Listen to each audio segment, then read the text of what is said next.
Alors ici, je vais faire une vidéo qui va concerner donc voilà euh, euh, l'inclusion de frais de transport euh,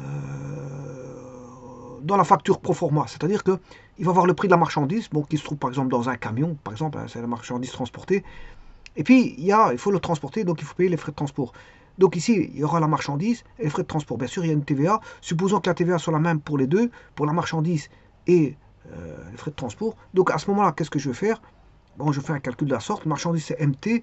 Je vais multiplier par le taux de TVA qui est T en bleu. Frais de transport, c'est la même chose. S'il y a un taux de TVA dessus, je ne vois pas pourquoi il n'y aurait pas de TVA dessus. Supposons qu'elle est la même que les marchandises.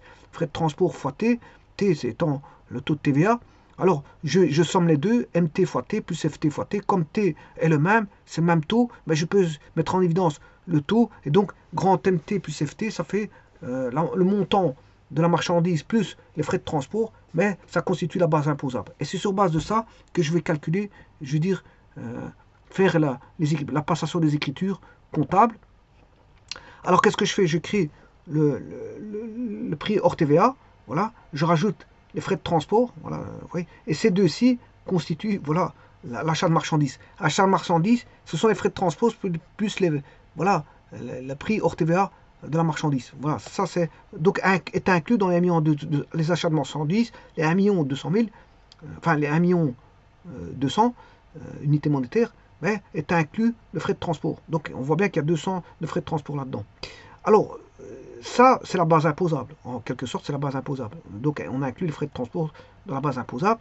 On a une TVA de. Ici, j'ai mis une TVA de 19%. J'ai mis 19% pour les deux. Voilà, 19%.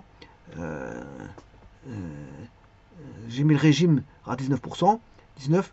Et donc, là, le TVA récupéré, ben, c'est 190 138. Et ensuite, on a le prix de TVA comprise, c'est la somme des deux qui fait, on doit au fournisseur 1 190 238. Alors, je fais la passation d'écriture au livre journal. Je rappelle que c'était d'abord le livre journal, ensuite le livre des comptes, parce que c'est le journal, le livre journal, c'est journalisé, c'est au jour le jour.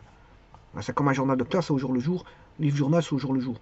Dire ça comme ça. Donc ici, vous avez 1 200 000, enfin 1 200 qui reprend l'achat de marchandises avec inclus les frais de transport et que constitue la base imposable. Sur base de ça, j'ai calculé la TVA récupérée qui est de 19% ici et le fournisseur, on lui doit ce montant-là. Donc j'ai calculé que 19. Supposons que je calcule avec une TVA de 6%. Ben, je change de régime. J'ai pris le régime non plus à 19, mais le régime à 6%, ben, vous voyez qu'on se retrouve avec toujours une base imposable. La base imposable ne change pas, je vous le dis tout de suite. Voilà, comme le taux de TVA a changé, qu'est-ce qui va changer?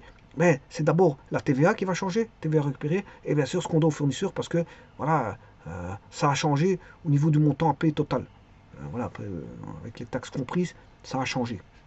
Et ça a monté beaucoup plus haut parce que c'est normal, enfin plus bas, parce que j'ai pris 6% à la place de 19%. Voilà. Et le livre journal, la comptabilité du livre journal, il est là.